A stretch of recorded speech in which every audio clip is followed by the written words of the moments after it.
On the patio itself, we've used a natural cleft bluestone.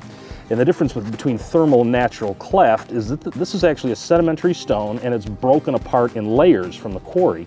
So this is the natural gradation and sediment of how the stone was formed. This is all from inland seas. So you can see this little bit of texture, which just adds some great shadow and little bits of detail and a little bit of extra texture. So it's never slippery. And yet the changes around the natural cleft are so minor and so small that a chair never rocks, a table never shifts.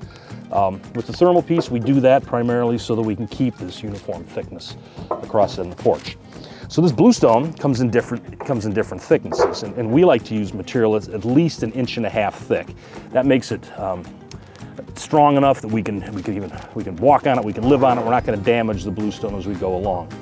And you can see that the pattern we've used here is termed a random pattern. So everything is cut squares and rectangles, and the crew goes through and selects the stone off the piles. You can hear the guys selecting the stone in the background now with the sound of them moving these big blocks, and are putting a pattern together that where each stone complements the next in terms of color and texture and pattern as it goes along.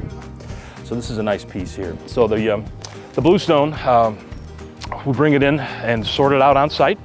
We've got piles of it here. And there's always some pieces that have an extreme natural cleft. That's not a desirable piece. We're gonna get rid of that kind of stuff. We're going to sort through, pick the stones that'll have the best side, the best texture, and look at the color. So we're going to mix colors so they complement each other as we go along.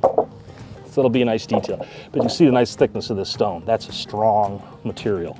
It's going to create a great patio that's going to give us some super longevity. You can see that detail of the thickness just along the edge here. We build the patios onto a compacted gravel base. Underneath the patio is 8 inches of limestone road mix gravel. It's a big, heavy, coarser stone with fine particles in it.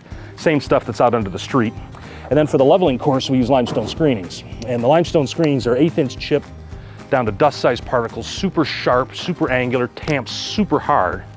And then the guys are working each stone into that gravel base, setting with their mallets, working off the string lines and the levels, to make sure we have proper pitch on the patio so water's flowing away from the building, and that it's a good, solid, strong application.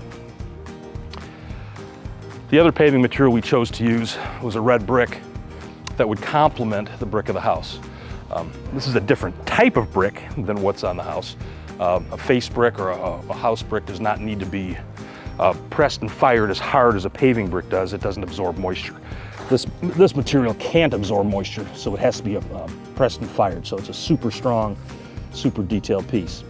This is also the messy phase of the project. We have to make a mess before we can make it beautiful. So you're kind of seeing it in progress. It's raw, but it's kind of the steps we take. And as we kind of go along, it gets cleaner and sharper and crisper as we go until we can get it to be a finished piece.